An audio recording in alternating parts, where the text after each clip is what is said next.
What are small places, and why do they matter? Hi, my name is Katie Hargus, and my Keystone presentation is entitled Small Places, Homogenization and Biocultural Education. I began thinking about small places 2 years ago, when I first became acquainted with the beauty and bounty of bogs. Despite their high acidity, low available oxygen, and overall adverse growing conditions for many species, bogs are home to myriad forms of life. The species contained within these places are highly adapted to their adverse conditions, largely because they have co-evolved with one another. The evolutionary relationships between these species are prolific and necessary for mutual growth. They include numerous forms of symbiosis, such as pollination, mycorrhizal nutrient exchanges, and indigenous harvesting practices. These symbioses confer the possibility for growth, adaptation, and resilience to continued environmental stressors, situated in the small places where life meets life.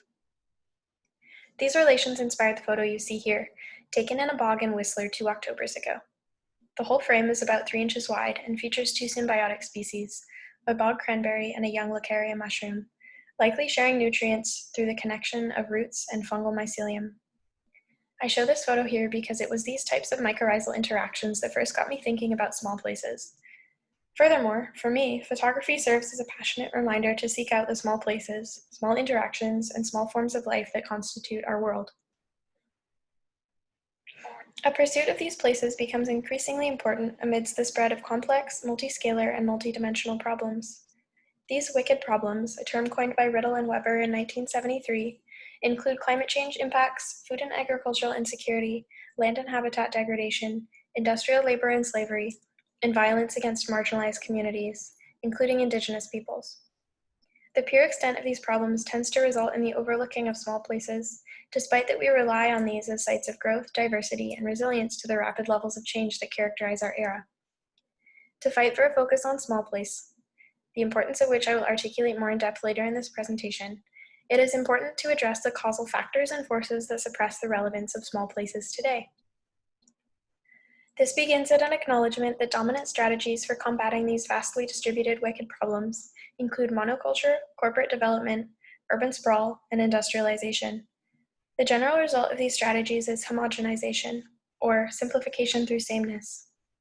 In these processes, the forms of complexity and diversity that permeate and produce local systems are suppressed under totalizing socio-political frameworks and systems. These include all the terms you see here. The pressures created and transmitted through these dominant frameworks and systems instill certain narratives about history and reality, which place heavy emphasis on the values in red. In a North American paradigm, for example, these narratives include the following. America was discovered by Columbus. Cultures can be unified under a nation-state. Reality can be explained and uncovered through scientific pursuit. Free markets and free trade will liberate individual freedoms, and global development models will help the poor.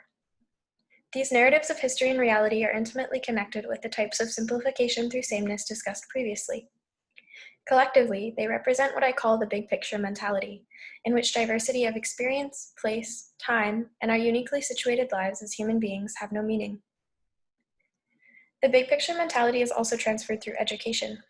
These processes have, for millennia, been utilized as tools for the communication of dominant narratives and values. Certain narratives are privileged while others are subsumed. These have served to reinforce dominant worldviews by selecting and conveying certain realities, perspectives, and histories as valuable, and others as irrelevant. These mentalities manifest in 2 ways that are important here. The first manifestation is through a single, chronological, and Eurocentric form of history. For example, when we say America was discovered by Columbus, we convey that the land didn't exist or have importance prior to the arrival of a colonizer. By instituting this origin, we erase from history the thousands of distinct indigenous peoples who have for millennia occupied, lived, and transformed the land later named America. Furthermore, in centering Columbus and granting him the innocence and valor of expedition and discovery, we cover up the violence his actions enacted towards indigenous peoples. Overall, this narrative normalizes domination and violence, erases indigenous peoples, and suppresses the diversity of past human experiences from which the present is built. The second manifestation is through totalized approaches for solving globally distributed, but locally specific problems. For example, when we say global development models will help the poor, we convey that there exists a one-size-fits-all solution to poverty, which can be enforced and regulated on a global scale, often by corporations, such as the World Bank, as you see here. By totalizing these so-called solutions as globally applicable, we render the very specific conditions that lead to poverty irrelevant.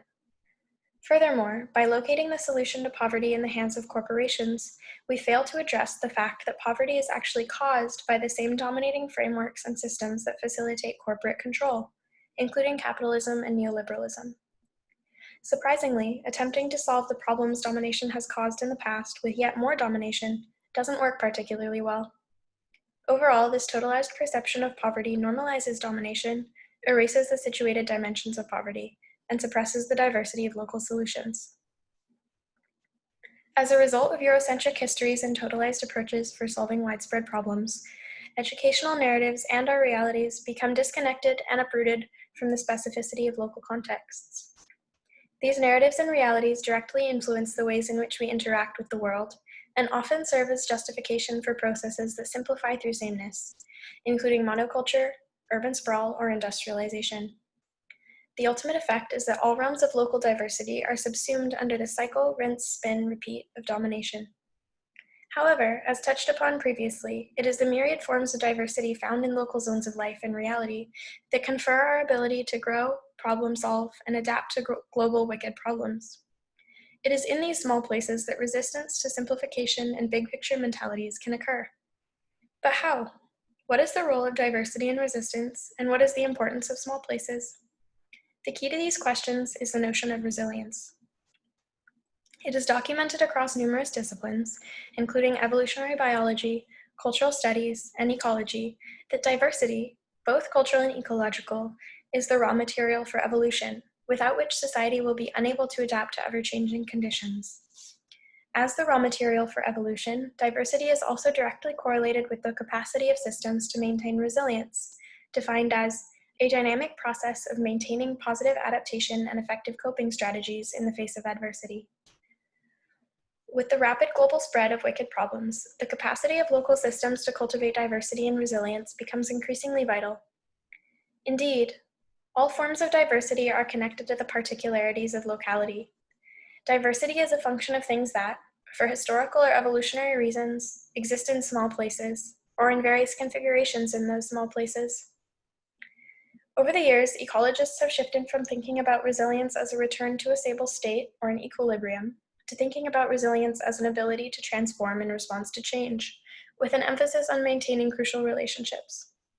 These relationships are inherently dictated by the forms of diversity found within small-scale environments. Therefore, the concept of resilience is also a local one.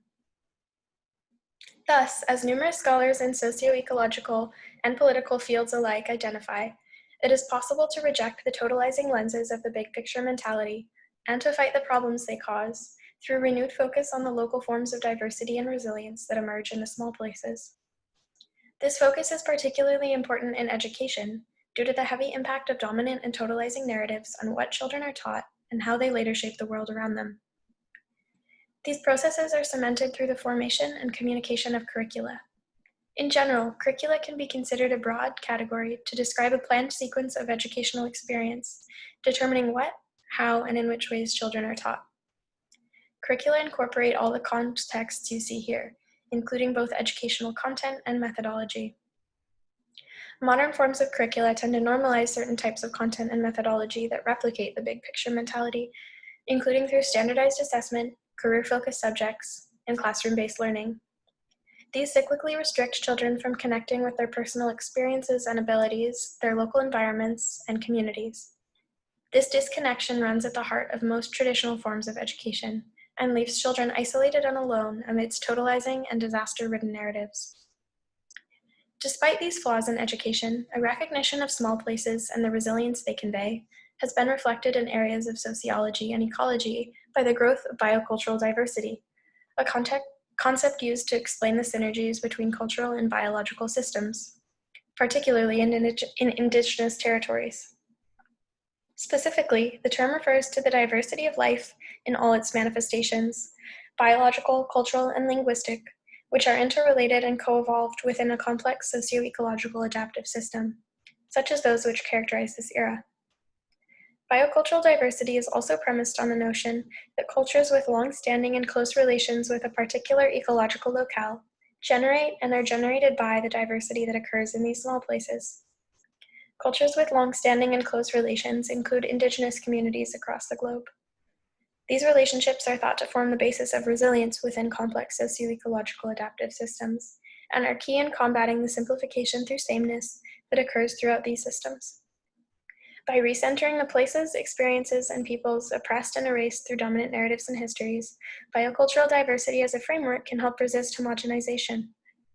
I argue that biocultural frameworks can be utilized in education to help combat the ways in which these dominant narratives and histories are transmitted to children.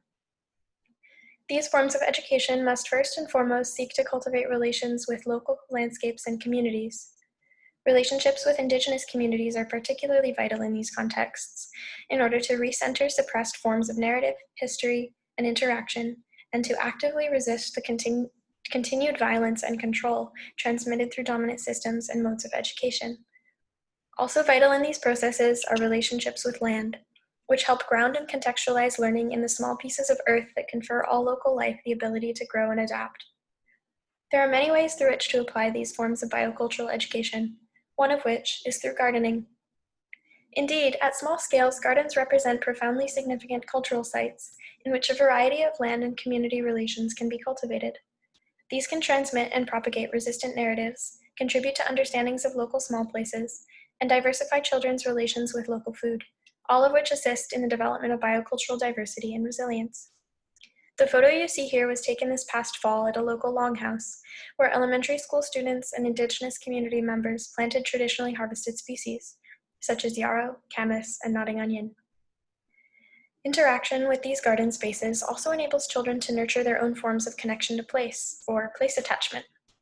This term refers to a personal identification and bond with a landscape on an emotional level, and is considered by many scholars to be a vital process for children's social, emotional, and psychological development. Through connection with land, children are able to ground and contextualize different and subversive perspectives and practices in the earth, as well as to situate their own place and relation within these systems. Overall, the land and community-based modes of learning offered through gardening and biocultural frameworks can assist in cultivating sites of refuge, revitalization, and recreation of systems predicated on connection and resilience rather than isolation and simplification. Ultimately, small places teach us of the importance of connection between place and people. It is within these places of relationality that diversity is nourished and resilience to rapid change can be cultivated. I first recognized this calf-deep in sphagnum moss, camera in hand, thinking about mycelial connections and blueberries. There are infinite ways to get to know small places, so I encourage you to find your own paths through dirt and moss, exploration and discovery, joy and gratitude, and discover what small places can mean to you. Thank you.